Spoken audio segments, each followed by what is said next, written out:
hati kita melimpah dengan ucapan syukur, sebab Tuhan baik. Selama-lamanya Dia baik buat jiwamu dan jiwaku. Amin. Mari saat ini kita teduhkan hati kita, kita masuk dalam hadirat Tuhan, kita berjumpa dengan Tuhan, kita menikmati hadirat Tuhan bersama-sama. Sebab itu Tuhan, kami katakan jiwa kami merindukan Engkau Tuhan, seperti rusa yang merindukan air sungai Tuhan. Demikianlah hati dan jiwa kami merindukan Engkau Tuhan. Biarlah pagi hari ini kami mengatur persembahan kami di hadapan-Mu lewat pujian dan penyembahan kami, supaya sepanjang hari ini Tuhan, hidup kami ada dalam kesukaan yang besar, hidup kami adalah sukacita yang besar, karena kami tahu Tuhan, kami menikmati kebaikan-Mu seumur hidup kami. Terpujilah nama-Mu kekal sampai selama-lamanya. Haleluya, haleluya. Rindu selalu bersama-Mu, tinggal di dalam kediaman-Mu. Oh Tuhan, sebab ku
Shalom Bapak Ibu Saudara yang dikasihi Tuhan.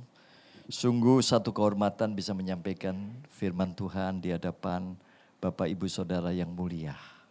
Kita tahu firman Tuhan adalah makanan rohani kita sehingga kita boleh kuat dalam menghadapi setiap tantangan, masalah dan persoalan dalam hidup kita. Bapak Ibu, ada banyak orang Kristen di satu sisi dia kuat, dia tangguh. Dan seharusnya adalah satu hal yang normatif bahwa orang-orang yang percaya kepada Kristus, murid-murid Kristus adalah orang-orang yang tangguh di dalam kehidupannya. Karena kalau kita melihat sejak jemaat mula-mula proses untuk menjadi murid itu sangat berat. Untuk masuk dalam kerajaan Allah, untuk masuk dalam kerajaan surga, kita harus mengalami banyak penderitaan dan aniaya.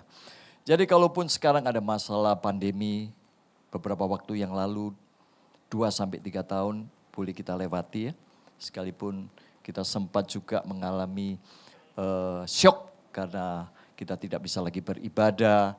Lalu ada keluarga yang juga harus meninggalkan kita terlebih dahulu. Dan belum selesai, diprediksi juga tahun 2003 adalah tahun ke-8. Pak Jokowi bilang tahun kegentingan. Ya, tahun kegentingan. Karena resesi dunia. Tapi bagi kita sekali lagi selama kita hidup di dalam kebenaran firman Tuhan, tidak ada yang perlu kita takutkan. Tidak ada yang perlu kita khawatirkan. Karena itu yang paling penting adalah membangun kehidupan kita. Membangun diri kita, membangun iman kita. Manusia roh kita. Dengan demikian Bapak Ibu, maka apapun yang Tuhan izinkan terjadi, kita pasti selalu bersukacita dan bersyukur. Rasul Paulus ada di dalam satu titik yang paling berat dalam hidupnya ketika dia di penjara. Tapi dia katakan kepada jemaat di Filipi bahwa bersukacitalah senantiasa di dalam Tuhan. Sekali lagi kukatakan bersukacitalah. Itu di dalam keadaan yang sangat terpuruk. Dalam situasi kondisi yang sangat berat. Tetapi sukacita daripada seorang Paulus itu tetap meluap. Amin. Nah, apa rahasianya? Tema khotbah pada pagi hari ini adalah fokus on Jesus. Ini Bapak Ibu. Jadi ini rahasia kemenangan, rahasia kekuatan kita, rahasia sukacita kita, rahasia syukur kita di dalam segala perkara. Ketika kita atau fokus kita beralih dari Yesus kepada dunia, maka apa yang terjadi? Kita akan penuh dengan kekhawatiran, ketakutan, cemas, ya. Bahkan kita iri, dengki satu dengan yang lain. Tetapi kalau kita fokus kepada Kristus, wah, saudara akan bersuka cita. Walaupun kehidupan kita biasa-biasa saja. Ya, karena itu ada lagu lama kan ya, masih ingat gak? Jalan terus. Jalan serta Yesus, jalan sertanya setiap hari. Jalan serta Yesus, jalan sertanya setiap hari. Ya gitulah kira-kira, lupa ya. Oh selamanya, itu lagu anak-anak sekolah minggu. Ya, tapi ada lagi jalan terus, pandang terus padanya. Jangan menoleh, jalan terus. Jangan pandang salah orang lain, pandang saja. Kadang-kadang kalau kita lihat kesalahan orang lain kita lemah. Kita lihat pendeta kok gitu ya, pelayan Tuhan kok gitu ya. Itu. Karena kita nggak fokus kepada Yesus. Baik, oke, next slide Bapak Ibu. Ini saya kutip beberapa waktu yang lalu ya, bulan yang lalu ketika Pak Jokowi bilang bahwa sekarang kita berada di kegentingan global. Ya, sepertiga daripada negara-negara di dunia akan mengalami resesi ekonomi. Diperkirakan menurut Pak Jokowi 60-70 negara akan ambruk ekonominya karena resesi, inflasi global, kelambatan di dalam ekonomi. Bapak Ibu, Indonesia memang belum terkena dampaknya. Di kuartal ketiga masih tumbuh. Ya, dan kuartal keempat nggak tahu sudah keluar nggak. Tetapi Pak Jokowi bilang yuk kita mesti punya rasa yang sama. Artinya kita mesti waspada, kita mesti siap sedia dalam menghadapi setiap kesulitan apapun. Ya tadi WL dikatakan, ya apapun yang akan terjadi di tahun ini tahun kasih karunia. Ya sepanjang tahun, sepanjang hidup kita, seumur hidup memang tahun kasih karunia. Apakah kita lagi di atas apa di bawah, tetap kasih karunia. Kita nggak ada matinya, ya selalu hidup. Amin. Ya selalu hidup. Bahkan Paulus bilang mati adalah keuntungan. Nah kalau udah mati untung mau apa lagi dah? Kenapa Rasul Paulus ngomong mati itu untung? Karena hidupnya bagi Kristus. Bagiku hidup adalah Kristus, artinya fokus kepada Kristus, dan mati adalah untung. Kenapa mati untung? Mati itu buntung. Karena dia melihat di dalam Kristus tidak ada kematian, yang ada kehidupan. Sebab maut sudah ditelan dalam kemenangannya. Amin, berikan kemuliaan buat Tuhan. Haleluya. Nah karena ini kita harus selalu punya semangat. Setiap saat semangat. Saya 2 kali kena COVID Bapak Ibu. Pertama tegang sekali kan. Apalagi hari yang pertama kena COVID itu, besok itu anak saya yang pertama harus menikah. Sudah dipersiapkan semuanya ya kan. Nah saya lagi kondisi kurang fit. Anak saya yang sulung yang mau menikah juga kurang fit, mungkin tertular karena saya. Akhirnya untuk memastikan supaya besok itu aman, mudah-mudahan ini negatif kan, ya masih bisa melakukan aktivitas gitu. Tetapi kita mesti tes waktu itu, ya tahun lalu kan masih tegang-tegangnya itu. Setelah kita tes antigen, benar hasilnya kita tunggu ya sambil berdoa Tuhan jangan sampai COVID ya. Ini besok mau nikah, ini sudah tamu sudah datang, saudara sudah datang kan, gimana kalau COVID ya? Kalaupun COVID biar saya aja, anak saya jangan dah. Supaya dia bisa melanjutkan pemberkatan nikah dan saya lihat lewat Zoom saja kan. Tetapi kehendak Tuhan beda Bapak Ibu. Setelah saya dipanggil gitu, Bapak berdua positif gitu. Haleluya gitu. Langsung saya telepon kan, oke dibatalkan pemberkatan nikah gitu. Ya udah. Ya anak saya sempat nangis, tapi kita tetap bersyukur apapun yang terjadi, kita patut mengucap syukur karena segala sesuatu yang Tuhan izinkan terjadi pasti untuk kebaikan kita. Dan lebih kurang sebulan acara itu bisa dilanjutkan. Amin. Haleluya. Ya Bapak Ibu, dunia ini sedang bergelora. Next slide. Ya. Kalau kita bicara dunia ini sedang bergelora, dunia ini kan ibaratnya seperti samudra. Kadang-kala tenang ya kan. Ya semua keluarga baik-baik, bisnis juga jalan lancar. Tapi kadang-kadang ada riak gelombang, bahkan ada badai yang membuat semuanya terpuruk gitu loh. Nah dunia ini sedang bergelora saat ini. Lalu apa yang kita mesti lakukan di tengah keadaan dunia yang seperti ini? Pesan Tuhan itu satu, jangan takut. Ya jangan takut, sekali lagi bilang kanan kiri jangan takut. Iya. Haleluya, apapun itu jangan takut sekali lagi. Ya, kondisi Bapak Ibu saya tidak tahu, Bapak Ibu juga enggak tahu kondisi kami. Ya, tetapi sekali lagi selama kita tetap memandang Yesus, kita punya kekuatan yang luar biasa. Kita punya kemampuan untuk berjalan di atas badai kehidupan. Amin. Nah, perhatikan di dalam Matius 14. Ini ada satu kisah yang luar biasa. Ya, ketika Yesus sudah melayani bersama dengan para muridnya, dengan memberi makan 5.000 orang, dengan 5 roti dan 2 ikan, ya, maka Yesus naik ke bukit untuk berdoa dan memerintahkan para muridnya untuk pergi mendahulinya ke seberang. Dan di ayat 24 dikatakan perahu murid-muridnya sudah beberapa mil jauhnya dan dari pantai dan diombang-ambingkan gelombang karena angin sakal. Jadi keadaan sangat crowded waktu itu ya, sangat krusial, sangat tegang, mencekam gitu kan. Dan mereka berusaha ya supaya air tidak menenggelamkan perahu mereka. Dan yang luar biasa Bapak Ibu, next slide di dalam ayat 25 di situ, mari kita baca 23. Kira-kira jam 3 malam atau jam 3 petang datanglah Yesus kepada mereka berjalan di atas air. Ketika murid-muridnya melihat dia berjalan di atas air, mereka terkejut dan berseru, itu hantu. Lalu berteriak-teriak karena takut. Nah Bapak Ibu, karena itu penting untuk mengenal Tuhan. Kita mesti tahu dulu. Ya tahu dari kata orang, tahu dari KKR mungkin, tahu dari kesaksian, tahu dari baca buku, baca Alkitab, tahu. Ya, tetapi kita mesti mengenal dia.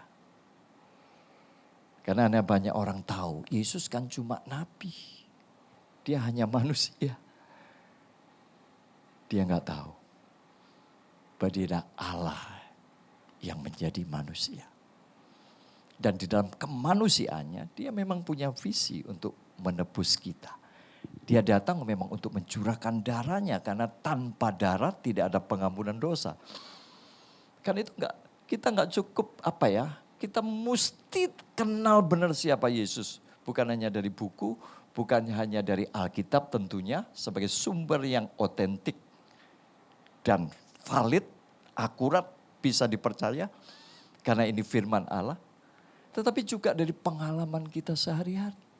Di dalam setiap masalah persoalan baik rumah tangga, ekonomi, pelayanan atau apa saja. Di setiap persoalan itulah saudara bisa mengalami perjumpaan dengan Tuhan secara pribadi. Dan itu akan meneguhkan iman kita. Sebab apa yang ditulis oleh Alkitab itu sesuai dan benar adanya. Ya, oke, next slide. Nah, fokus kepada Tuhan Yesus ini penting sekali lagi. Di ayat yang ke-27, tetapi segera, lalu Petrus, baca dulu di ayat ini ya. Tetapi segera Yesus berkata kepada mereka apa? Tenanglah ini, ya. Tenanglah, aku ini, jangan takut. Karena mereka takut gitu loh. Di satu sisi gelombang badai sedang menerpa, angin sakal sedang menerpa perahu mereka. Lalu mereka melihat ada sosok putih yang berjalan di atas air dan mereka tidak mengenali bahwa itu Yesus guru mereka yang selama ini melayani bersama, makan bersama, tidur bersama. Pengenalannya itu belum benar-benar sempurna gitu loh. Karena Yesus berkata, tenanglah ini aku, jangan takut. Ini penting Bapak Ibu. Ya, seringkali atau pernah mungkin Bapak Ibu mengalami satu ketakutan, kengerian. Ya, mungkin gambarannya adalah ketika pandemi yang lalu kan. Ada banyak orang meninggal bukan karena penyakitnya, tetapi karena ketakutan. Dia diambil, stres berat, depresi dia, diambil dari keluarganya. Ada seorang istri yang akhirnya meninggal karena suaminya gak boleh untuk menemani. Dia di satu ruang isolasi sendirian di situ. Hanya bunyi detak suara mesin. Dan akhirnya dia gak bisa bertahan lama. Bukan karena penyakit, karena stres. Ya, Bapak. Nah, ada situasi kondisi di mana kadangkala kita diperhadapkan dalam situasi yang seperti itu. Kemana kita mencari pertolongan? Hanya satu, Tuhan selalu hadir. Tuhan selalu ada. Suami gak selalu hadir di samping istri. Istri juga. Orang tua gak selalu ada dengan anak-anaknya, demikian anak-anak gak selalu ada dengan orang tua. Ya. Tetapi Tuhan selalu ada bersama dengan kita sebab rohnya diberikan dalam kita. Dan rohnya itu yang membimbing kita terus setiap hari menjalani kehidupan ini. Kan ini sebetulnya kita gak pernah kesepian dan gak pernah mengalami kekeringan dalam hidup ini, kehampaan dalam hidup ini. No. Karena roh itu akan mengalirkan terus satu kehidupan. Nah ini yang perlu kita nikmati Bapak Ibu. Ya. Nah perhatikan di ayat 28, lalu Petrus berseru dan menjawab dia, Tuhan apabila engkau itu, suruhlah aku datang kepadamu berjalan di atas air. Kata Yesus, datanglah. Maka Petrus turun dan dari perahu dan berjalan di atas air mendapatkan Yesus. Seberapa mungkin manusia berjalan di atas air? Udah gak mungkin. Nah renungkan, apakah Petrus berjalan di atas air? Kalau Petrus berjalan di atas air, dia pasti tenggelam. Apa yang kita bisa lihat di sini? Petrus berjalan di atas firman Tuhan. Fokus kepada Yesus adalah fokus kepada firman-Nya. Fokus kepada Yesus adalah fokus di atas kebenarannya. Jadi bagaimana Petrus bisa berjalan di atas air? Dia berjalan di atas firman yang dikatakan oleh Yesus. Datanglah.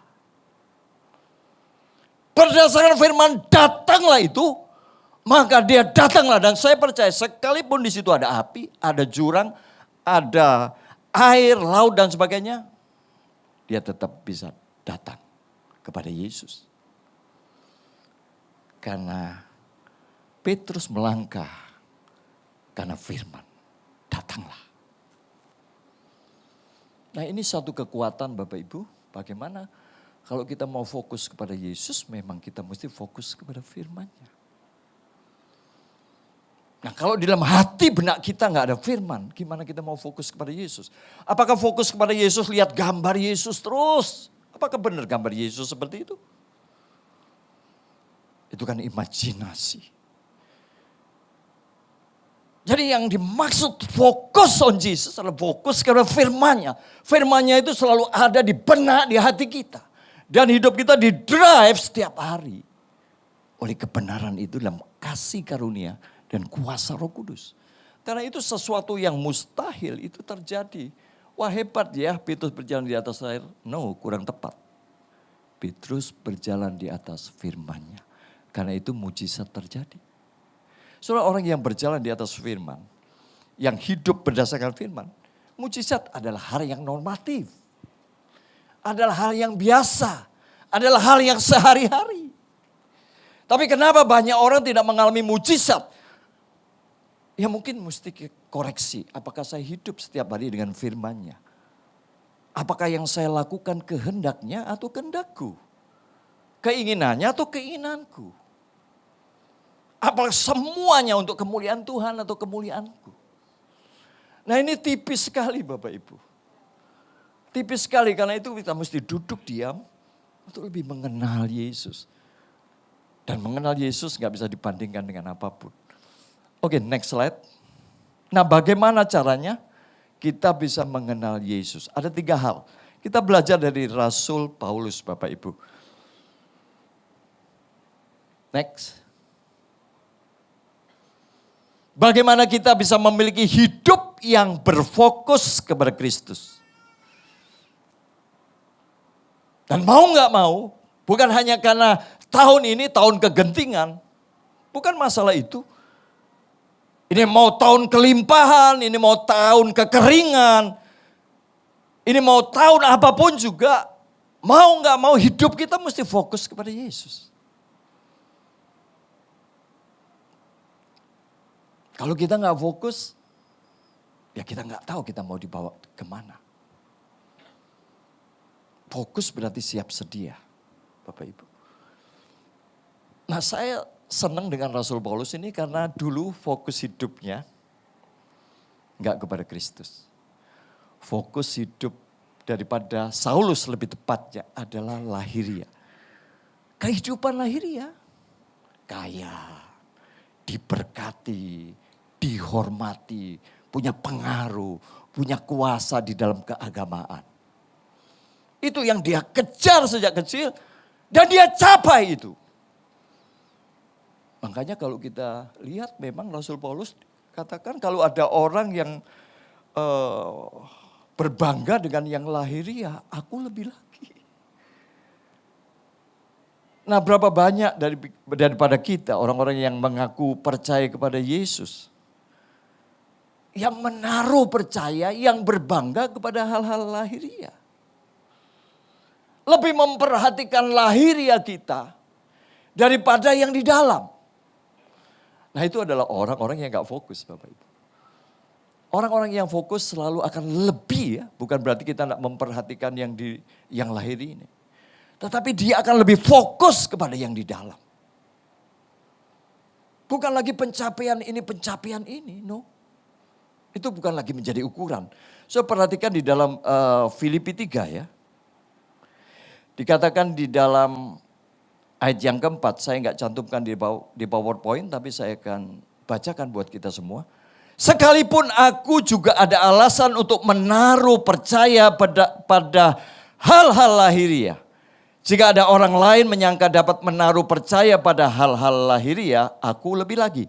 Disunat pada hari ke-8 dari bangsa Israel, dari suku Benyamin, orang Ibrani asli, tentang pendirian terhadap hukum Taurat, aku orang Farisi, tentang kegiatan aku penganiaya jemaat, tentang kebenaran dalam mentaati hukum Taurat, aku tidak bercacat. Kurang apa bagi Rasul Paulus?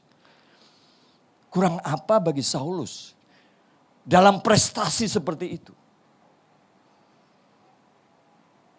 Dia menganggap sudah menjadi apa ya?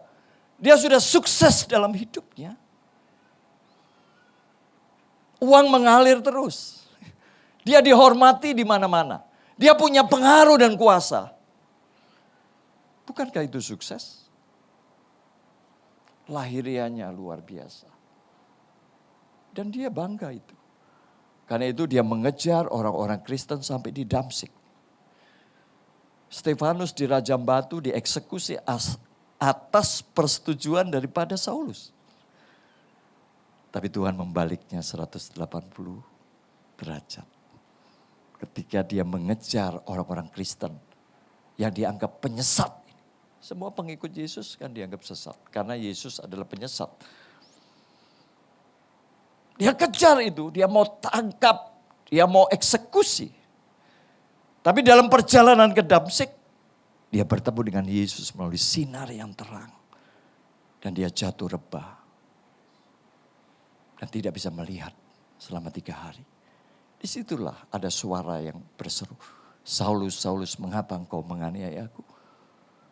Dan Saulus bertanya, siapakah engkau Tuhan? Akulah Yesus yang engkau aniaya. Nah itulah turning back.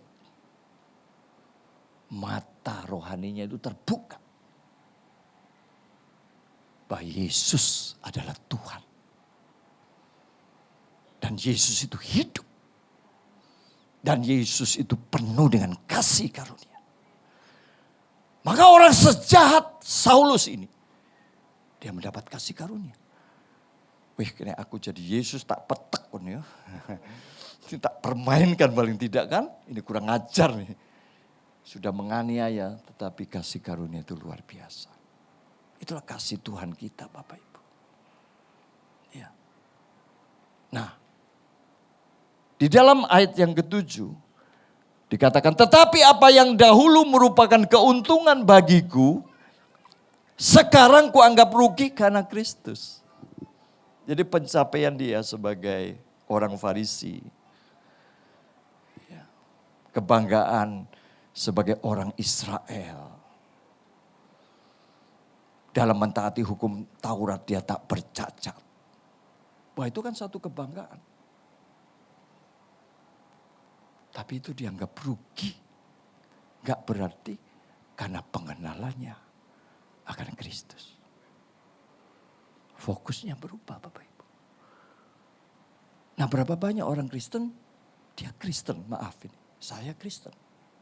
Bahkan saya hamba Tuhan. Tapi jujur, kita seringkali tidak fokus kepada Kristus. Kita lebih fokus kepada kesibukan kita setiap hari, kepentingan kita setiap hari. Bahkan maaf minggu kadang kala kalau kali sibuk, lagi bisnis, lagi ada pesanan misalnya. Maaf ya gak bisa datang ibadah. Saudara orang yang fokus kepada Yesus tidak akan pernah melewatkan satu hari pun. Apalagi minggu, sabat untuk beribadah. No. Gairah itu begitu kuat. Kalau di desa enak kita pakai motor, pakai mobil. Di desa itu orang bisa berjalan berkilo-kilo bawa anak naik bemo untuk datang ibadah. Lebih pagi bisa bersih-bersih. Tapi kadang-kala kita maaf ya, kekristenan hanya sebagai pelengkap aja. Ya, udahlah minggu kalau ada waktu datang. Ya hari Rabu, Kamis kalau konser, kalau ada waktu datang. Kalau enggak ada ya udah enggak usah. Soalnya dalam perjanjian lama ada yang namanya Henok. Henok umurnya 365 tahun. 65 tahun hidupnya sama seperti kita lah. Ya hidup secara duniawi. Baru ketika dia berusia 65 tahun dia melahirkan atau memperanakkan siapa? Metusala. Barulah dia berjalan bersama dengan Allah selama 300 tahun. Dan Henok tidak ada lagi karena diangkat oleh Tuhan. 300 tahun itu 15.600 minggu Bapak Ibu. Saya mau tanya ini. Ketika Henokh berjalan bersama dengan Tuhan, bergaul dengan Tuhan selama 300 tahun atau 15.600 minggu. Kira-kira pernah nggak dia absen 1 minggu? Tidak akan pernah. Tidak akan pernah. Seluruh hidupnya benar-benar untuk Yesus. Dan dia berjalan bersama dengan Allah. Every day, every time. Nah kembali kepada Paulus. Karena pengenalan akan Kristus Yesus Tuhanku lebih mulia daripada semuanya itu. Oleh karena dialah aku telah melepaskan semuanya itu dan menganggapnya sampah. Supaya aku memperoleh Kristus. So kalau orang sudah ketemu Yesus, dunia ini menjadi hampa. Lagu rohani yang dibuat 100 tahun yang lalu, turning your eyes upon Jesus. Pandanglah pada Yesus. Pandang pada wajah mulianya. Maka dunia ini akan terasa hambar. Terasa hampa. Gak sebanding dengan kemuliaan. Ketika kita mengenal Yesus. Itu yang dialami oleh Paulus. Makanya dianggap sampah itu. Sampah itu satu kehidupan yang nyaman. Kehidupan yang mapan, maaf itu yang kita cari kan. Yang dihormati. Ya kan? Dilayani. Tapi dianggap sampah loh dibanding pengenalan dia kan Yesus. Oh Tuhan buka mataku gitu. Buka mata kami Tuhan seperti Engkau membuka mata iman Saulus. Dia bisa tinggalkan semua kemewahan itu loh. Itu kan kemewahan hidup itu. Siapa gak senang hidup dalam keadaan seperti itu. Tapi ketika dia pandang Yesus, wih sampai ini. Sampai. Oh ini bukan teori. Ini dia alami menjadi saksi hidup. Makanya saya bilang, Paulus itu bukti konkret bahwa Yesus itu hidup mulia ajaib. Dia harta yang tidak ternilai. Kalau enggak, ngapain dia tinggalkan satu kedudukan yang sudah tinggi? Hanya orang bodoh. Tapi ternyata tidak. Matanya celik dan dia bisa melihat yang benar. Bahwa Yesus tidak bisa dibandingkan dengan apapun. Kesehatan kita, kedudukan kita, kekayaan kita, nyawa kita, no. Tidak bisa dibandingkan. Mari ini waktu-waktu yang Tuhan berikan. Kita bersyukur kita bisa melewati pandemi. Ada orang-orang yang memang sudah ditentukan untuk pulang lebih dahulu. Tapi kalau kita masih diberikan kesempatan, yuk kita fokus sama Yesus. Sungguh-sungguh dengan Tuhan. Arahkan semuanya kepada Tuhan. Dan berada dalam dia bukan dengan kebenaranku sendiri. Karena mentaati hukum Taurat. Dulu dia pikir kalau dia sudah taat hukum-hukum agama itu. Dia sudah berkenan terhadap Allah. Dia punya konsep sendiri tentang bagaimana hidup berkenan di hadapan Allah. Dan ternyata keliru itu. Ya. Melainkan dengan kebenaran karena kepercayaan kepada Kristus. Tetapi perkenanan Allah itu karena iman kepada Kristus. Yaitu kebenaran yang Allah anugerahkan berdasarkan kepercayaan atau iman. Yang ku kehendaki. Ialah apa baca Bapak Ibu? Mengenal dia dan kuasa kebangkitannya dan persekutuan dalam penderitaannya. Di mana aku menjadi serupa dengan dia dalam kematiannya. Supaya aku akhirnya beroleh kebangkitan dari antara orang mati. Dia fokusnya sudah gak pada dunia ini. Fokusnya gak pada hidup yang 70. Kalau kuat 80 tahun. No. Fokusnya ada pada kekekalan. jauh melampaui semua. Makanya orang yang fokus tuh dia nggak takut penderitaan, dia nggak takut masalah kesulitan, nggak takut. Nah kalau kita masih takut, saya masih takut Bapak Ibu. Mari kita bertumbuh-tumbuh sampai kita mengalami satu standar iman sebagaimana Paulus miliki. Paulus bukan dari 12 murid. Dia tidak pernah menjadi murid Yesus. Tapi dia punya hubungan yang luar biasa. Dengan Allah karena imannya kepada Yesus. Oke, yang kedua Bapak Ibu cepat. Melupakan segala sesuatu yang telah di belakang kita.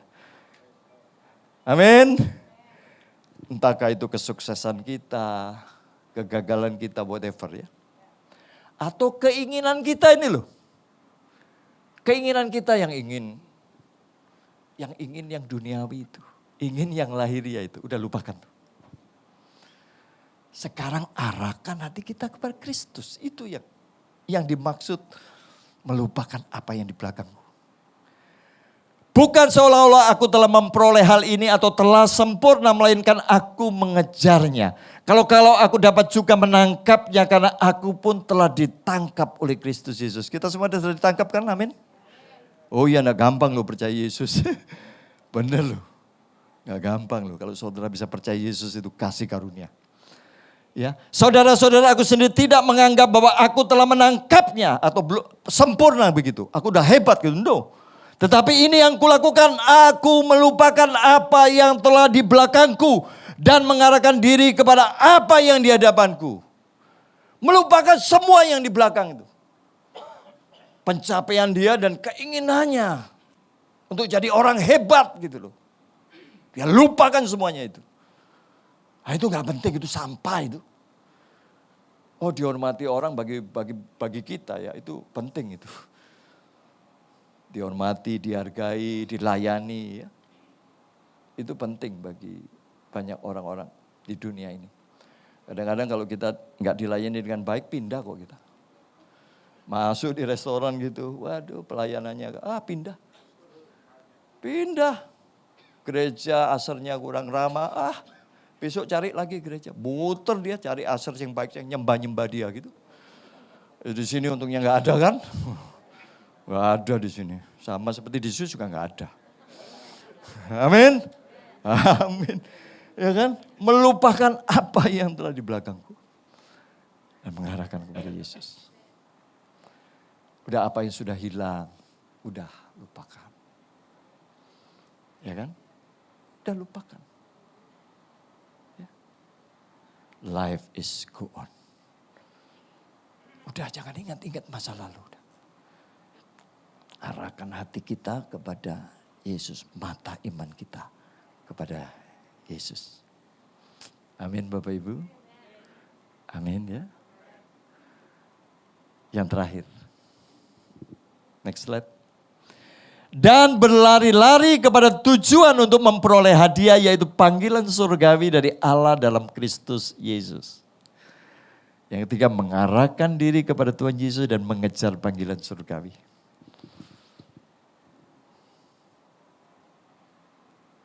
Perkara nanti waktu dalam pengejaran kita, ya saudara mengalami banyak hal yang luar biasa. It's okay. Itu aksesoris. Tapi kalau kita mengejar Yesus itu jangan anggap, wah mesti miskin gitu kan. Ya. No, mesti harus, artinya gini, kehidupan duniawi ini sudah bukan jadi masalah buat kita. Mau kaya, it's okay. Mau setengah kaya, it's okay. Mau miskin, it's okay. Karena Paulus bilang asal ada makanan dan pakaian cukup sudah. Kita yang gak cukup ya. Lemari itu sampai penuh. Tambah lagi lemari. Ya kan? Tapi Paulus bilang asal ada makanan dan pakaian cukup. Wah itu dahsyat Bapak itu. Tapi Paulus juga hidup dalam kelimpahan loh. Tapi itu bukan lagi menjadi satu tolak ukur bahwa orang yang diberkati itu pasti punya mobil, rumahnya mewah, mepet cawan, enggak juga. Ya, makanya saya katakan Alkitab ini luar biasa kan. Orang kaya dan Lazarus, orang kaya yang berpakaian ungu setiap hari, pesta setiap hari, Lazarus yang miskin, ya anjing-anjing menjilitin poroknya. Satu, ini kontras. Tapi dalam kehidupan yang sebenarnya, yang menderita kan yang kaya. Yang Lazarus di pangkuan Abraham. Waduh, di pangku Abraham. Itu kan luar biasa Bapak Ibu. Bukan berarti yang penting ya udah miskin gak apa-apa. Sekali lagi yang lahiriah bukan lagi masalah. Kalaupun kau kaya, kau gak akan pernah bisa sombong. Karena fokusmu bukan pada itu, bukan pencapaian itu. Tapi kepada Yesus. Berlari mengejar-ngejar panggilan surgawi. Panggilan surgawi. Ada kehidupan bersama dengan Kristus. Saya sudah 64 tahun nih jalan. Ya kan 64 tahun. Kalau 64 tahun ini, kalau 70 tahun berarti kan sudah 6 tahun lagi. Mas gak peduli dah, gak apa-apa. Saya minta sama Tuhan gini loh. Tuhan, kalau saya masih kuat, saya mau hidup lebih lama lagi. Tapi kalau sudah ngerepoti istri, ngerepoti anak, mantu, cucu, udah saya mau pulang saja. Gitu kan. Jadi kalau 70 Tuhan waktunya berangkat ya berangkat 6 tahun lagi kan. Ya lumayan kan 6 tahun udah siapkan sungguh-sungguh. Karena tidak ada kematian buat kita. Tapi kalau 80 berarti masih 16 tahun. Ya kan. Tapi saya nggak mau lebih. Yang penting gini, kalau sudah nggak bisa memberitakan firman, sudah apalagi lupa. Nanti ketemu istri saya, siapa namanya nih? Waduh repot. Nah kalau sudah gitu apa ingat firman?